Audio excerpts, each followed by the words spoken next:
కరీంనగర్ రాజకీయాలు హీటెక్కాయి. BJP, BRS నేతల మధ్య మాటల యుద్ధం తారాస్థాయికి చేరుకుంది. కేంద్ర మంత్రి బండి సంజయ్ పైన ఎమ్మెల్యే పాడి కౌశిక్ రెడ్డి అనుచిత వ్యాఖ్యలు చేశారంటూ ఆగ్రహం వ్యక్తం చేసిన బీజేపీ కార్యకర్తలు బీఆర్ఎస్ కార్యాలయం వద్ద ఉధృత పరిస్థితులకు దారితీసింది. ఇక దాడులు, ప్రతి దాడులతోటి కరీంనగర్లో రాజకీయ వాతావరణం ఒక్కసారిగా వేడెక్కింది. ల్యాండ్ ఆర్డర్ పూర్తిగా దెబ్బతిందని బీఆర్ఎస్ ఆరోపిస్తుండగా కరీంనగర్కు గన్ కల్చర్ తీసుకొచ్చింది బీజేపీయే అంటూ తీవ్ర విమర్శలు గుప్పిస్తోంది. మరోవైపు బీజేపీ మాత్రం ప్రజల్లో పెరుగుతున్న ఆదరణను చూసి బీఆర్ఎస్ భయపడుతుందని కౌంటర్ ఇస్తోంది.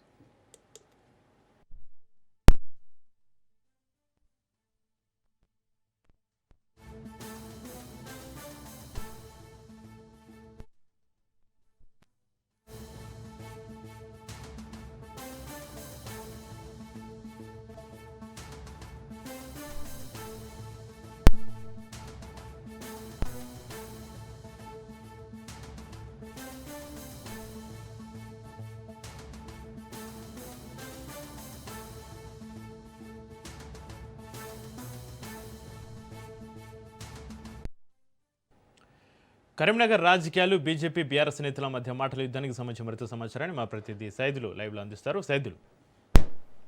ఎస్ చక్రి, ఇప్పుడు తెలంగాణ రాష్ట్రంలో కరీంనగర్ రాజకీయాలే వేడెక్కిస్తున్నాయని చెప్పవచ్చు. ఎందుకంటే ఈ మధ్యకాలంలో చూసాం కరీంనగర్ లో జరుగుతున్నటువంటి పరిణామాలు ఒక్కసారి చూసుకుంటే మాత్రం బీజేపీ, బీఆర్ఎస్ నాయకుల మధ్య తీవ్ర వాగ్వాదాలు కూడా చోటు చేసుకుంటున్నాయి. మాటలు తూటాలు పెరుగుతున్నాయి. సో పాడి కౌశిక్ రెడ్డి వ్యవహార శైలి తీరుకు సంబంధించి ఇప్పటికే పెద్ద ఎత్తున విమర్శలు వస్తూ ఉన్నాయి. సో ఆయన బండి సంజయ్ కేంద్రం హోంమంత్రి కేంద్ర హోంశాఖ సహాయ మంత్రిగా ఉన్నటువంటి బండి సంజయ్ పైన ఆయన చేసినటువంటి వ్యాఖ్యలు ఇప్పుడు పెద్ద దుమారాన్ని లేపాయి. సో ఆయన చేసినటువంటి వ్యాఖ్యలు బండి సంజయ్కి క్షమాపణ చెప్పాలంటూ కూడా బీజేపీ నాయకులు ఒక్కసారిగా కరీంనగర్లో ఉన్నటువంటి బీఆర్ఎస్ కార్యాలయం దగ్గరకు వచ్చారు. సో ముట్టడి చేశారు. సో కార్యాలయం పైన దాడి చేశారు. అక్కడ పాడి కౌశిక్ రెడ్డి వాహనం ఉంటే వాహనం పైన దాడి చేశారు. ఆ సమయంలో పాడి కౌశిక్ రెడ్డి బీఆర్ఎస్ పార్టీ కరీంనగర్ కార్యాలయంలోనే ఆయన ఉన్నారు. సో అప్పుడు కొంత ఉద్రిక్త పరిస్థితి, టెన్షన్ వాతావరణం, ఏం జరుగుతుందో తెలియనటువంటి పరిస్థితి నెలకొంది. పెద్ద ఎత్తున పోలీసు బలగాలన్నీ కూడా ఒక్కసారిగా బీఆర్ఎస్ పార్టీ కార్యాలయం దగ్గరికి వచ్చాయి. సో పాడి కౌశిక్ రెడ్డిని ప్రత్యేక వాహనంలో, పోలీసు వాహనంలో అక్కడి నుంచి ఆయన పంపించేశారు. తర్వాత ఇక ఆయన నాకు ప్రాణహాని ఉంది సో బీజేపీ నాయకుల నుంచి అని చెప్పేసి కూడా ఆయన ఈరోజు కొద్దిసేపటి క్రితమే డీజీపీని కలిశారు. ఆయనతో పాటు బీఆర్ఎస్ పార్టీ ముఖ్య నాయకులందరూ కూడా డీజీపీ